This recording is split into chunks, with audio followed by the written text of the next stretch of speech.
Olá pessoal, tudo bem com vocês? Eu me chamo Marcos Queiroz, para quem não me conhece.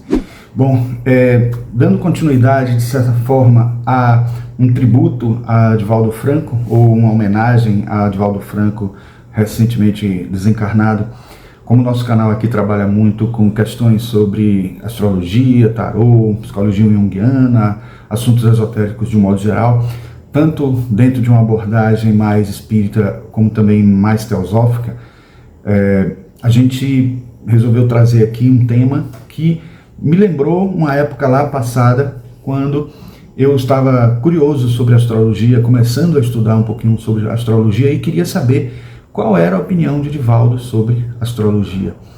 E aí eu tive o privilégio de um amigo meu que trabalhava na revista Presença Espírita, na edição, na produção da revista Presença Espírita, que era um periódico da Mansão do Caminho. A gente teve a oportunidade de ter em mãos uma página pré-impressa ainda, não lançada ainda, do Presença Espírita, que dizia justamente sobre como Divaldo Franco pensa sobre a astrologia, que tem o título Astrologia, sim ou não?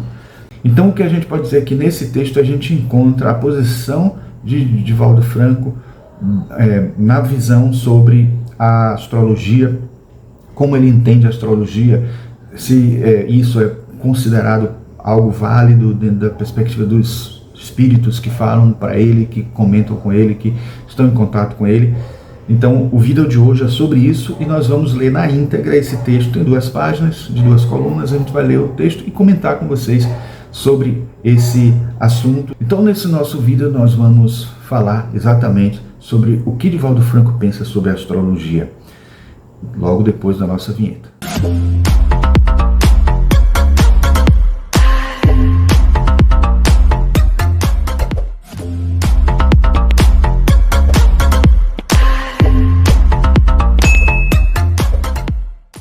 É importante dizer, pessoal, que na verdade esse é um texto já bem antigo, né, já tem um tempo.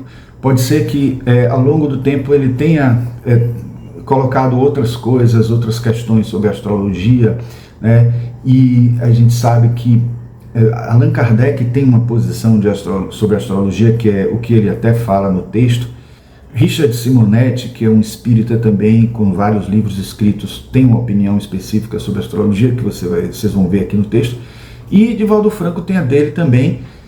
Com certeza a visão dele está relacionada ao que ele ouvia dos espíritos falarem, e é uma visão que, de certa forma, nem é tão a favor, nem é tão contra. De certa forma, mostra que a gente tem que ter cuidados, apesar de considerar que é coerente, que é válido. E um detalhe, também nós temos uma fala de Emmanuel no texto que ele cita, que eu já conhecia, inclusive, do Consolador, o livro Consolador de Emmanuel, que é Perguntas e Respostas também, parecido com o Livro dos Espíritos, e ele até trata de questões mais a fundo. É quase como se fosse um livro dos Espíritos, aprofundando questões que as pessoas que não foram perguntadas, né, pelo Allan Kardec aos Espíritos, e talvez se ele tivesse perguntado na época, pudesse ter uma resposta mais profunda, porque o livro Gênese tem mais texto do próprio Allan Kardec, a partir das pesquisas dele, propriamente, do que resposta dos espíritos. Então, acho que vai ser importante ter isso em mente quando a gente analisar o que foi dito aqui por Divaldo Franco, para ninguém pensar que ele estava contrariando Allan Kardec ou coisas desse tipo. Apesar de que a gente sabe que a gente também não pode aceitar como verdade tudo que uma pessoa diga ou que até mesmo os espíritos digam. Isso é um fato. O próprio Evangelho segundo o Espiritismo, o Livro dos Espíritos, comenta isso o tempo inteiro, que a gente não tem que entender que os espíritos são santos, anjos e criaturas que têm respostas de última instância para tudo, que são palavra final para tudo, porque no máximo que a gente pode considerar que os espíritos têm para trazer para nós é uma visão mais transcendente, uma visão do outro lado, uma visão que, a depender do seu nível de evolução, vai conseguir um alcance maior, obviamente maior do que o nosso, mas não tão maior assim, dependendo do nível evolutivo que ele tem. Claro que espíritos do rol dos que Allan Kardec trabalhou, e com um método científico, tentando ouvir de vários médiuns, a possibilidade de acerto é bem maior, mas, de qualquer forma, eles ainda não eram espíritos que poderiam ter uma ideia, uma concepção de tudo do universo ou de uma instância ainda mais evoluída no universo que estaria fora do seu alcance. Então, todas essas coisas precisam ser ponderadas, porque, como dizia Platão, se eu não me engano, a Terra é a morada das opiniões. Então, os próprios espíritos também têm opiniões. Os espíritos que se comunicavam por Allan Kardec, os espíritos que se comunicavam por Divaldo Franco, também eram detentores de opiniões. Opiniões mais embasadas porque estão do outro lado, sim, em alguns aspectos. Mais embasadas por conta de terem uma visão filosófica do mundo diferente da nossa e talvez muito mais convicta por estar vivenciando o lado espiritual, que é como a gente chama, o lado emancipado da alma, né? Porque quando a gente desencarna, a gente promove em nós mesmos a emancipação da alma. A alma deixa de ser alma dentro da visão espírita, passa a ser espírito, porque o termo alma é mais utilizado para quando ele está encarnado, o espírito está encarnado.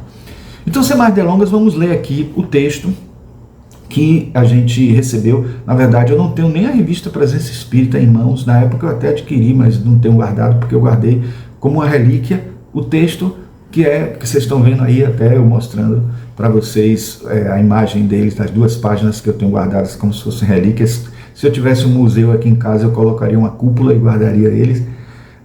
Poderia também moldurar, mas aí teria que fazer parte da nossa decoração aqui. Não sei se todos concordariam. Temos que ser democratas em relação à nossa decoração do espaço aqui, do ambiente. Bom, o texto é: astrologia sim ou não? É uma pergunta. Qual a verdadeira conceituação da astrologia no contexto da doutrina espírita? Nessa questão, aparentemente, parece haver divergência de opinião. Diz-nos em carta o confrade Adilson Damílio, ou Damílio, né, se o G for mudo, de São José do Rio Preto, São Paulo. Como observa o distinto correspondente, Kardec, em A Gênese, manifesta claramente contra a controvertida arte ou ciência astrológica, ao passo que Emmanuel e Divaldo Pereira Franco aceitam-na e a enaltecem. Procuremos analisar sinteticamente os prós e os contras. Comecemos pelos contras. Explica Kardec que os agrupamentos de estrelas, conhecidos pelo nome de constelações, não passam de ilusão de ótica, desde que esses agrupamentos não existem senão na aparência. É ilusória a significação que uma crendice popular supersticiosa lhes atribui e sua influência não existe senão na imaginação. Além disso, devido ao fenômeno da precessão dos equinócios, acontece que os meses não correspondem mais às mesmas constelações ou signos zodiacais. Assim, quem nasce no mês de julho não é mais do signo de Leão, mas do de Câncer. Desse modo, cai por terra a ideia supersticiosa ligada à influência dos signos. Gênesis capítulo 5, 14 e capítulo item 12, aliás, e capítulo 9, item 8. Bom, eu quero só fazer uma pausa agora para comentar o seguinte. Sobre isso, a gente já tem informações muito precisas de muito tempo já, vários autores. Se quiser até recorrer a autores não astrólogos, como Jung mesmo, que discorreu sobre astrologia, mas não era astrólogo, ou até vários outros autores que já falam sobre essa questão das cúspides das casas e que falam dessa questão das constelações associadas aos 12 signos e divididas no 360 graus, em 30 graus cada uma, formando 12 signos, dizendo que essas constelações já não eram coincidentes desde a época em que elas foram traçadas desse jeito, dividindo regularmente em 12 partes uma circunferência, que dirá com o passar do tempo, com a precessão dos equinócios, mudando essa posição das constelações, essa posição mais aproximada das constelações em relação a esses setores do círculo de 30 em 30 graus.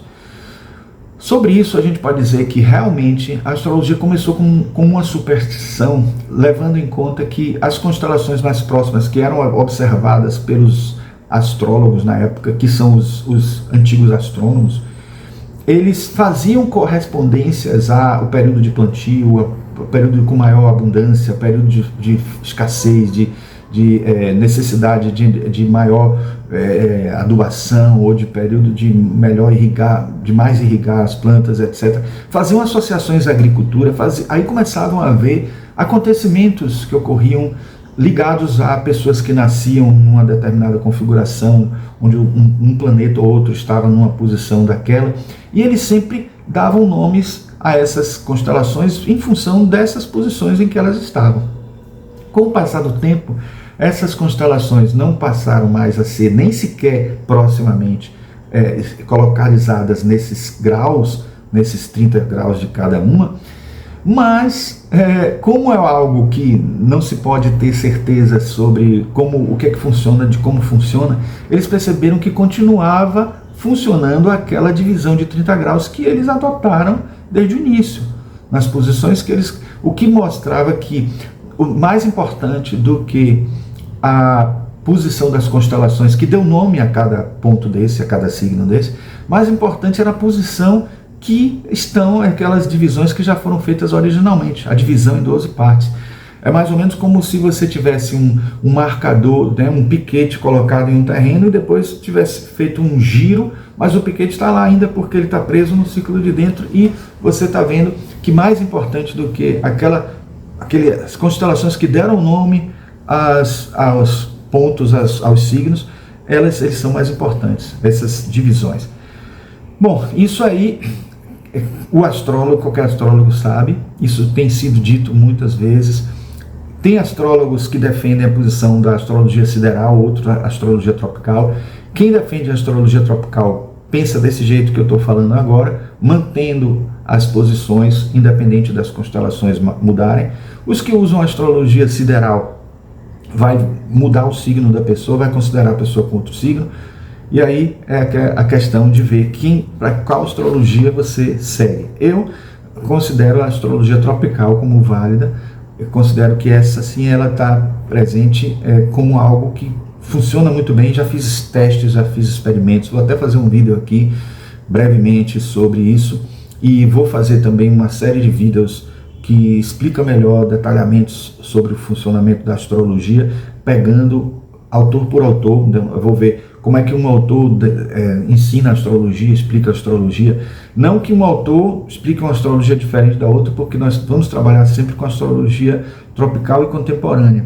Eventualmente a gente faz vídeos aqui de astrologia tradicional, que eu também gosto, acho muito legal, e muda apenas o fato de que você não usa os planetas Urano, Netuno e Plutão, e algumas coisas a mais que se considera que a astrologia contemporânea deixou de lado, quer porque alguns astrólogos não acham que seja mais válido, o que não funciona, ou porque acham que vai ser trabalhoso e não vale a pena a pouca informação que traz determinadas outras práticas que dão até muito trabalho para ter resultados muito pequenos. Então, assim, essa é uma visão que eu quis dar, assim, só desse ponto que a gente leu até agora, certo? E continuando aqui, diz assim: coerente com o pensamento kardeciano, Richard Simonetti, em seu livro Temas de Hoje, Problemas de Sempre, dá-nos esta definição de astrologia. Na realidade, trata-se de uma pseudociência explorada geralmente por charlatães que abusam da crendice popular. Isso lá antes, há muito tempo que o livro foi escrito e tal. Agora, os prós. Emmanuel, em O Consolador, questão 140, elucida: as antigas assertivas astrológicas têm a sua razão de ser.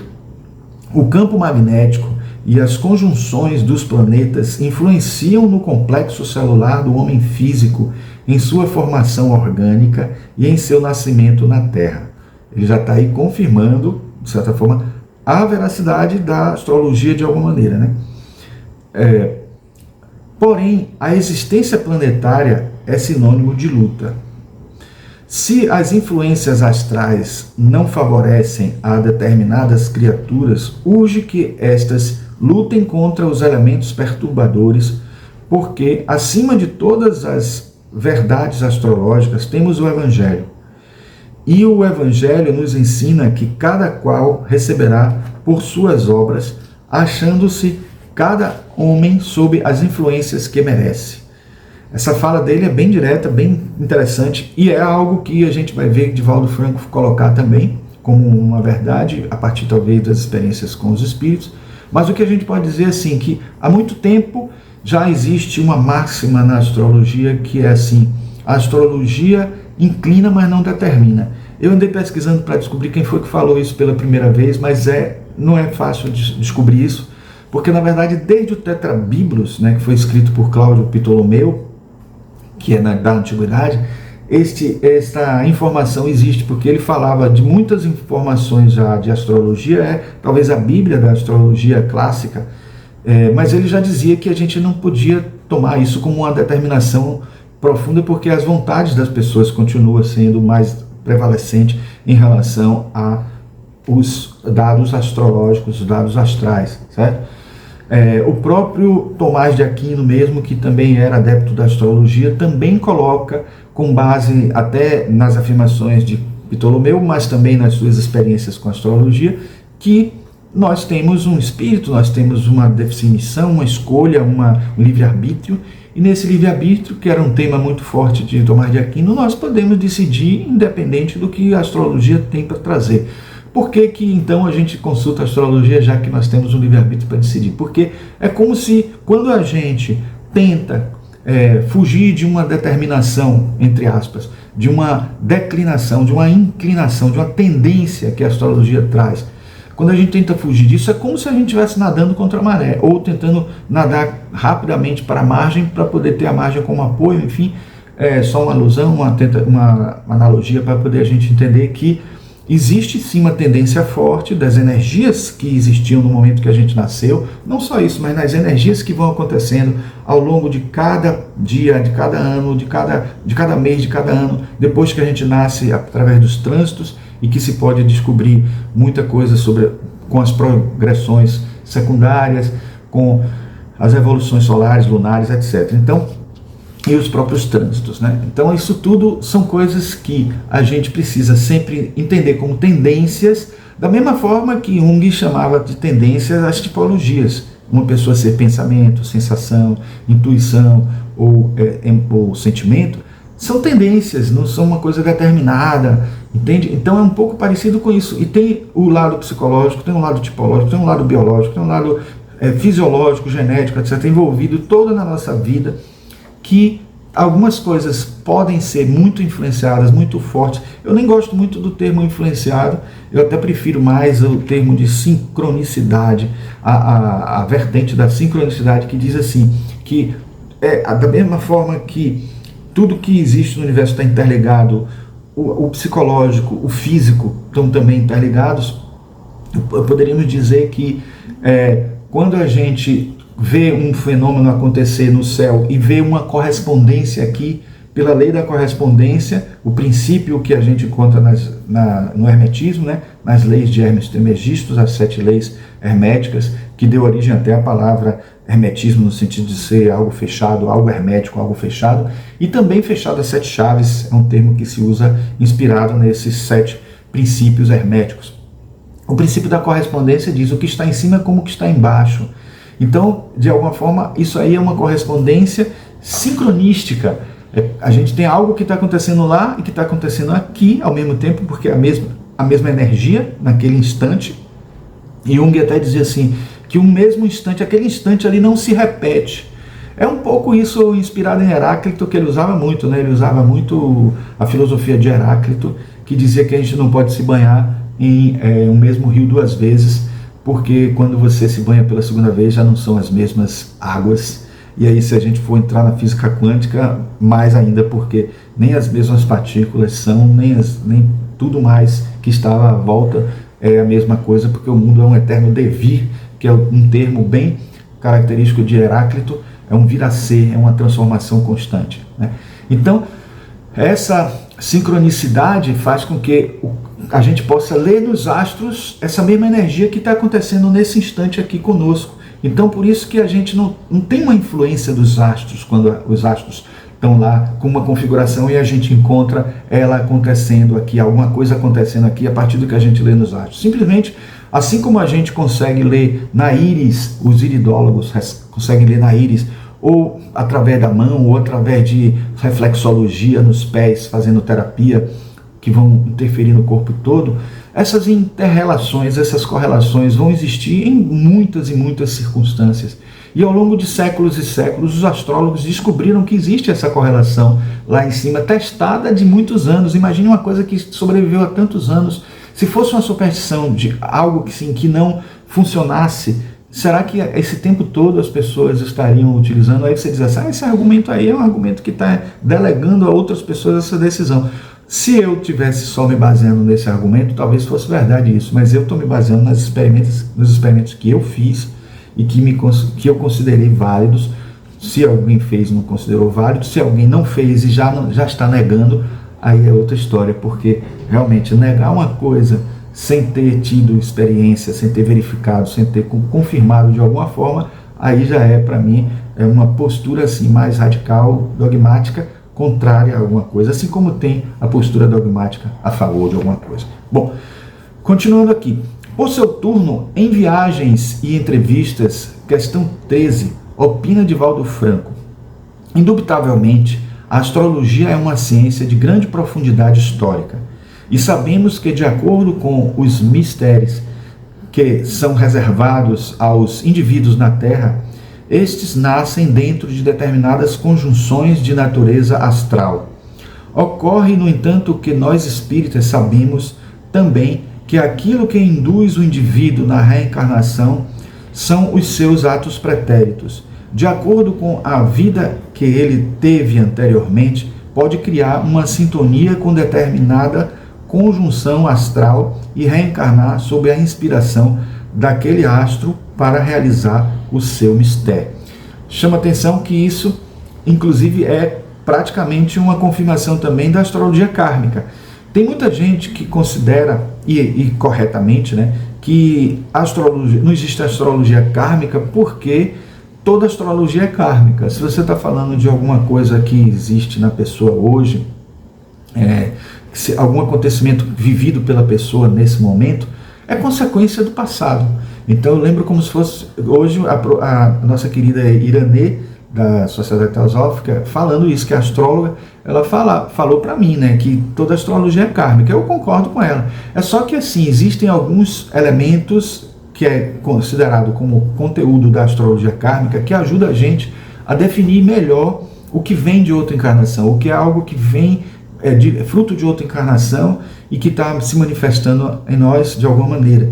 Então, isso é algo que a gente vê que na fala de Divaldo, de alguma maneira, está presente.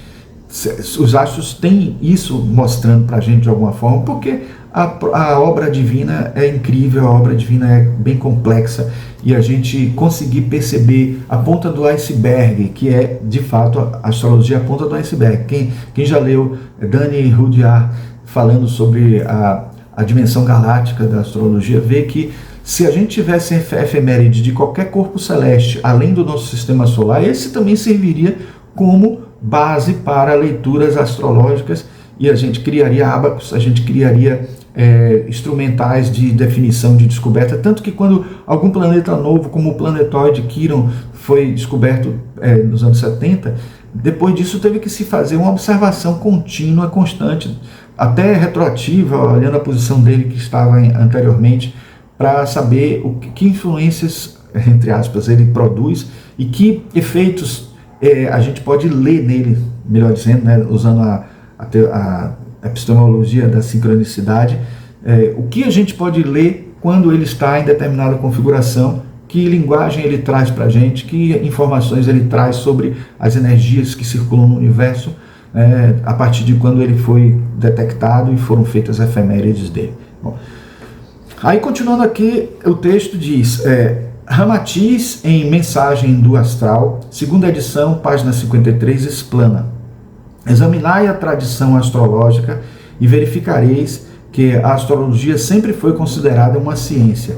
Só depois da Idade Média transformou-se num postulado de crendices, quando o clero se apoderou de suas bases científicas e deixou-as misturarem-se com as lendas miraculosas que impregnavam as fórmulas das religiões em crescimento. As suas leis desconhecidas e ridicularizadas descobriram em breve a beleza que se oculta nessa manifestação do pensamento criador de Deus, através do magnetismo cósmico que existe entre os astros.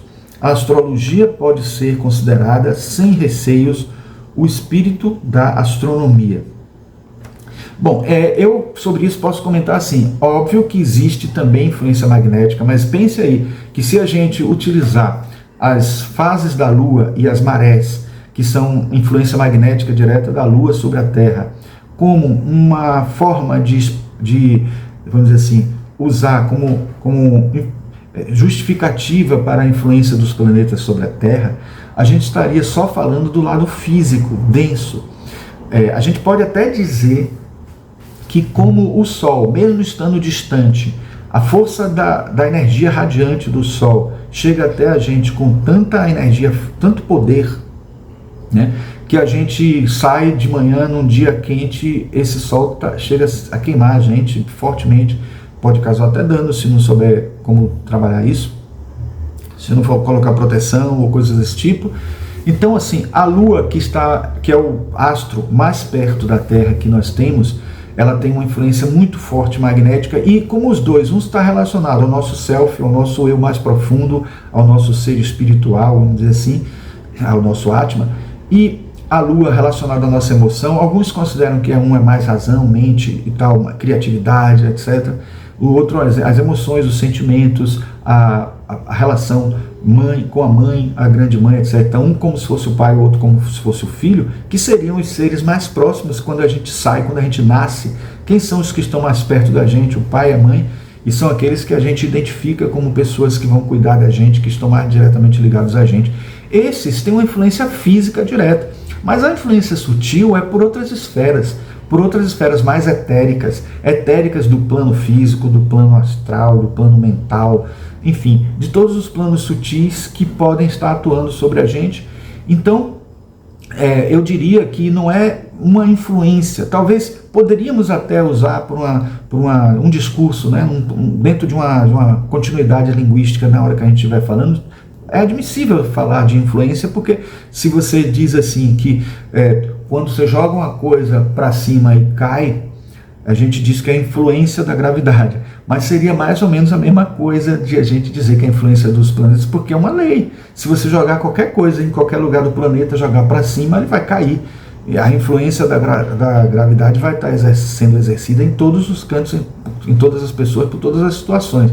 Então, não é porque fica parecendo que aquele astro está existindo ali como causa para o fenômeno que está acontecendo comigo. Aquele astro está sendo um mobilizador de uma energia que funciona para todo mundo na Terra, e dependendo da situação, do horário, do momento, das outras configurações daquela pessoa e do livre-arbítrio da pessoa, aquele astro vai se manifestar na sua vida de uma forma diferente. Por isso que eu não gosto da palavra influência, por isso que é uma lei, são várias leis, são vários princípios acontecendo simultaneamente, e que no momento que você faz a leitura, você consegue uma linguagem coerente que vai mostrar para você o que você pode dizer sobre aquele momento do nascimento da pessoa e todos os momentos que a pessoa vai viver ao longo da vida dela, pelos trânsitos, pelas progressões, por todos os recursos que a astrologia tem para falar do andamento a partir do nascimento da pessoa, certo? Bom, continuando aqui, tudo bem considerado, parece-nos que é tempo de reabilitar-se a astrologia, libertando-a do falso conceito de arte divinatória ou artimanha de buena dicha, uma expressão que eu não conheço, buena dicha, que ele foi imputado. Até a alcunha de arte divinatória eu não acho nenhuma coisa ruim não, porque eu gosto dessa afirmação que a arte divinatória não é adivinhatória, é divinatória. Traz o divino, né, pra gente, traz assim informações sobre um tempo de Deus, um tempo que é mais ampliado, que é mais forte, mais preciso, mais amplo do que o nosso em si.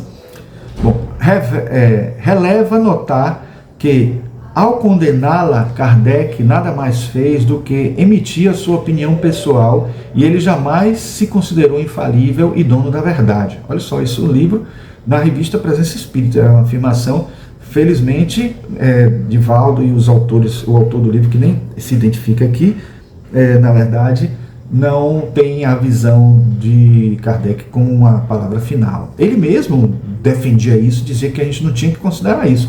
Por que alguns que são muito rigorosos em relação ao pensamento espírita acham que tudo que Allan Kardec disse é uma verdade absoluta? Ele mesmo disse que não, e ele mesmo disse que se a ciência trouxesse algo que contrariasse o que foi dito por ele lá atrás, seguíssemos a ciência. Então, assim, a gente não vai estar nem seguindo a palavra dele se a gente não considerar isso que ele disse, né?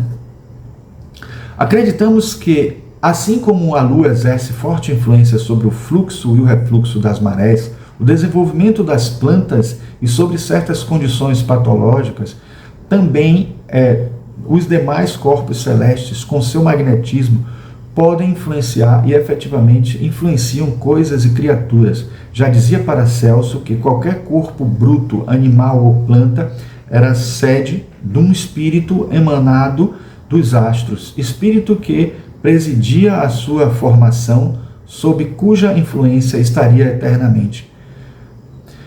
Esse espírito, obviamente, não seria uma entidade inteligente, consistiria apenas nos eflúvios cósmicos. Eu ouso agora, nesse momento, discordar em 2 pontos. Na verdade, não é discordar do primeiro. O primeiro deles é assim, só complementar que aqui não está sendo dito que é a mesma forma a influência que a Lua está exercendo sobre nós e a que Plutão está exercendo sobre nós, porque a influência física que a Lua tem é mais forte que a de Plutão. Aí você diz assim, de Plutão é zero, não existe nenhuma.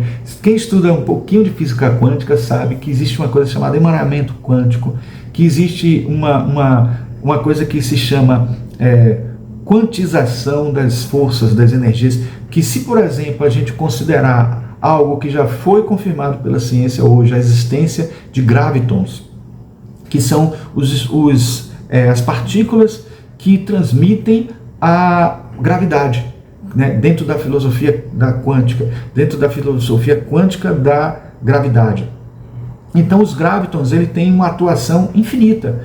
Então um objeto qualquer, como por exemplo o meu corpo, ou um óculos como esse aqui, ele exerce uma influência gravitacional mínima, né? Porque imagine que a influência gravitacional de alguns planetas menores atua sobre outros, fazendo ele ficar numa posição por conta da dimensão que ele tem, e é muito correspondente à massa, né, à gravidade, mas mesmo um objeto diminuto também tem gravidade, mas é tão minúscula que vai ser uma influência bem pequena e sutil.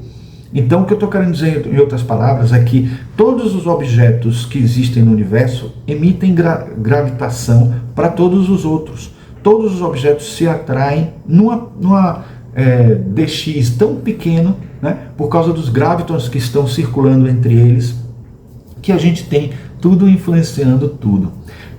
Entre aspas, né, influenciando nesse sentido de que a gente tem uma partícula aqui circulando que está vindo de anos-luz de distância, levou anos para chegar, mas quando chega aqui está vindo de muito longe, e essa conexão do universo é que faz com que as coisas possam ter algum tipo de ligação, mesmo estando longe. Então eu posso dizer a vocês que esse tipo de magnetismo que está sendo dito aqui, se a gente usar ele com uma conceituação muito mais transcendente do que esse magnetismo que a gente conhece, e se a gente considerar que a influência da Lua, que é gravitacional, ela vai acontecer num nível muito sutil, mesmo de Plutão para nós, só que a gente não vai perceber, porque nós não vamos ter marés aumentando e diminuindo, nós vamos ter influências emocionais.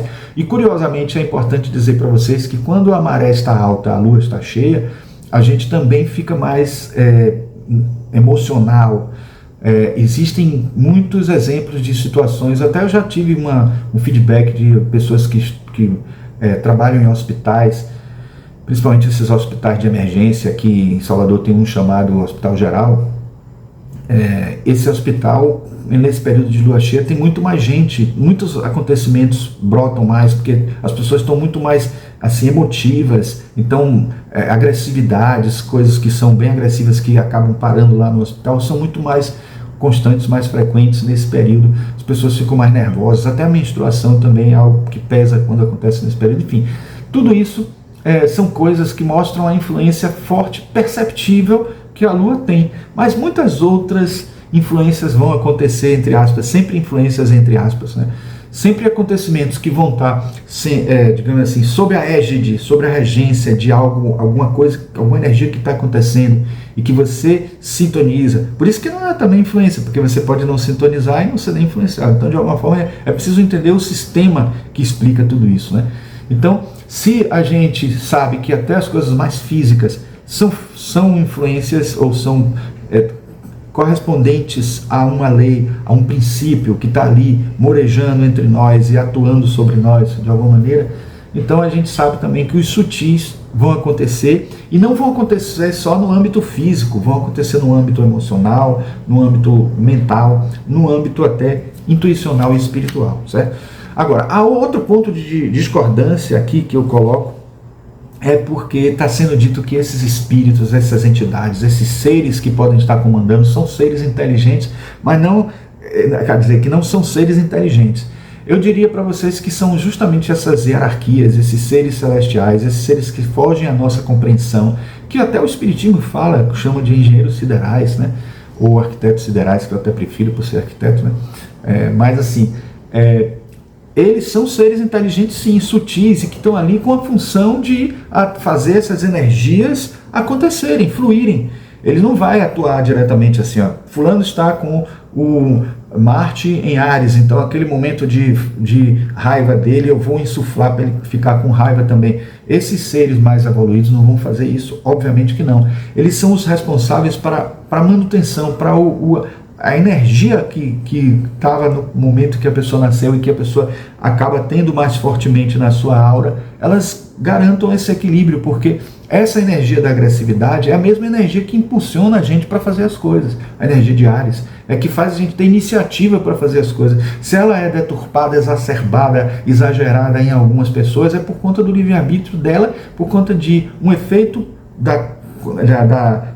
do desenvolvimento da personalidade dela em função de tudo que ela viveu e também de tudo que ela tem como característica, mais ou menos das tendências que ela traz, que ela tem e tudo mais.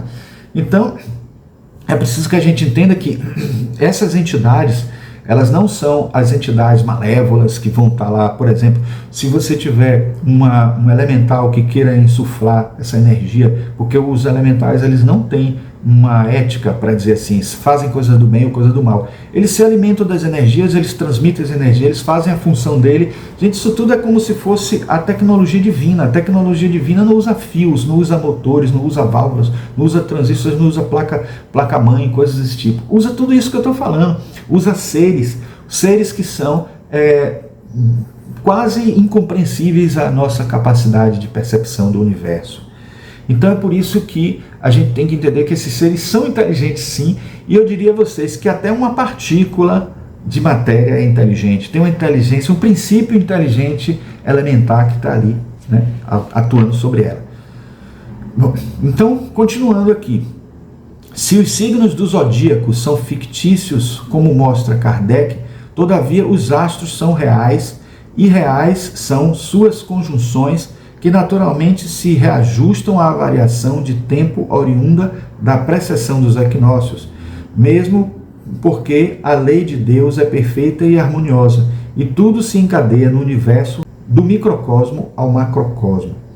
É oportuno esclarecer, entretanto, que o homem é o criador de seu próprio destino. Os astros simplesmente revelam as tendências, predispõem, não impõem. A afirmação que eu falei que é muito clássica na astrologia, né? As influências benéficas devem ser aproveitadas e as maléficas superadas ou pelo menos atenuadas. O livre-arbítrio e o esforço próprio têm muito a ver com essa problemática. Eis aí o nosso entendimento acerca de astrologia. Concordas, prezado leitor? Então ele deixa até em aberto, e eu acho muito legal isso, porque cada leitor que leu isso aqui da presença espírita tem todo o direito, obviamente, de concordar ou não com isso que está escrito aqui. pode até ser alguém que concorda muito mais com aquela fala que a gente botou aqui, disse aqui de Allan Kardec, e alguns já podem ter experiência e ter visto que funcionou consigo mesmo. Até alguns podem ter feito experimento por ser astrólogo e ter tido...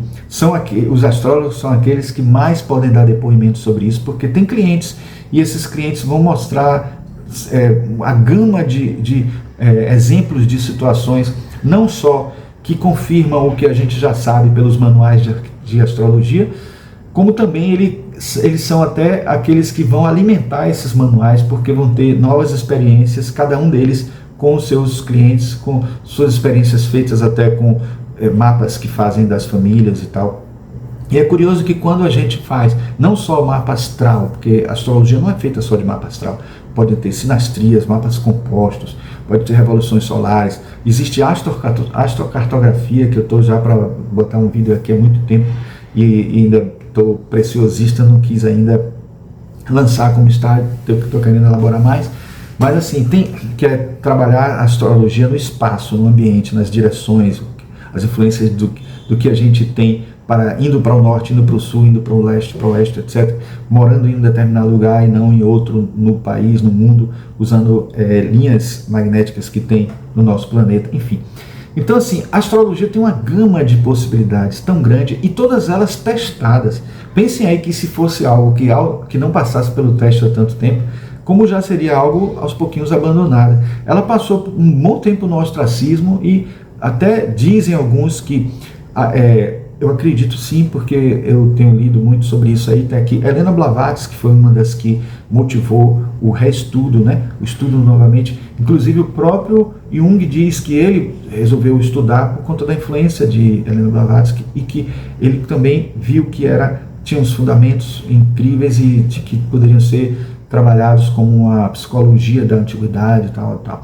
Bom, então gente, era isso que eu queria trazer, espero que tenha esclarecido para vocês, tenha mostrado que aqui ninguém está falando de nenhum dogma, mesmo que vocês até discordem de algumas afirmações que eu trouxe, que não são propriamente do espiritismo, são até mais da teosofia, mas eu quero só esclarecer para vocês que o espírita que não é ortodoxo, que não é tão fundamentalista, vamos dizer assim, entre aspas, ele vai lembrar que, por exemplo, os chakras, que a gente usa tanto dentro da doutrina espírita, não vem da filosofia espírita, não tem livros espíritas sobre chakras, exceto livros que já depois de um tempo, como por exemplo André Luiz trouxe falando sobre chakras, e outros autores, como Jorge Andréa, como Hernani Guimarães Andrade, tantos outros que se aderiram às informações vindas da teosofia. Então é preciso que a gente entenda que não é da teosofia que vem a informação propriamente dos chakras, mas a teosofia trouxe para a gente informações da Índia antiga,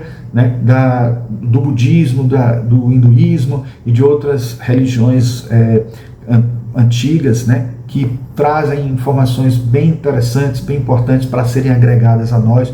Eu falei aqui de elementais, o Allan Kardec fala dos espíritos da natureza, mas a boa parte das informações que a gente tem mais detalhadas sobre isso, a maior parte das informações que a gente tem mais detalhadas sobre isso vem da teosofia, por conta de estar tentando resgatar lá no século XIX informações que não chegavam para o Ocidente. Então não é que sejam patrimônio da teosofia, mas como a teosofia é um estudo da sabedoria de Deus, então está se buscando justamente essas sabedorias que estão presentes em todas as religiões. Em outras palavras, eu quero lembrar vocês que uma pessoa pode ser teosofista e ter uma religião, porque teosofia não é religião. A teosofia busca aprofundar você na religião, fazendo vocês entenderem uma relação que existe com as outras por conta do estudo de religião comparada, de mitologia comparada que a gente tem, e até de ciência comparada também, para que a gente possa perceber o que há em comum nessas religiões todas. Então, por isso que eu tenho falado aqui no espiritismo, no básico que a gente que já conhece, que sempre trabalhou aqui, mas acrescentando dados a mais que vêm de informações que são não necessariamente da teosofia, mas da visão oriental, né, da perspectiva de onde nasceram mesmo essas informações. A gente vê, por exemplo, Allan Kardec falar de reencarnação, mas ele passa muito rapidamente sobre a informação de que ela nasceu lá na Índia. Ele não aprofunda essa questão, porque é uma questão Porque se ele faz esse link, ele dá a gente, de certa forma, a autoridade de ir buscar algumas informações que estão lá, não considerando elas todas verdadeiras, porque ele, de certa forma, esclarece melhor como a reencarnação é vista dentro do Espiritismo, mas se a gente for atrás, a gente vai ver que muitas coisas que ele considera como verdadeiras fazem parte de algumas das escolas clássicas orientais. Porque cada um também, como cada escola, né, tem variações muito grandes, não existe só o hinduísmo, não existe só o budismo, assim como não existe só o cristianismo. As várias interpretações que são dadas aos escritos sagrados faz variar muita coisa. Então a gente precisa só apenas não ficar tão radicalmente preso ao que foi dito por esse ou por aquele, de uma forma dogmática, né? Felizmente o Espiritismo não é dogmático, felizmente a teosofia não é dogmática, felizmente essas religiões todas orientais não são dogmáticas, a ponto de o próprio Buda dizer que siga o seu coração, né? Não precisa seguir nenhum mestre, nenhum que você não tenha convicção de que vai estar lhe ajudando mesmo. Se você perceber que tudo que está sendo dito por aquele mestre, tudo que está sendo orientado por aquele mestre é algo válido para você, aí você segue. Mas caso não, tenha cuidado e siga seu coração. E é isso que a gente queria dizer para vocês aqui hoje, tá? Se gostaram desse conteúdo, por favor, deixem o seu like, se inscrevam no canal e apertem o sininho para obter notificações de assuntos como esse da cultura esotérica que a gente traz aqui no nosso canal, tá certo? Então, um grande abraço e nos vemos no próximo vídeo.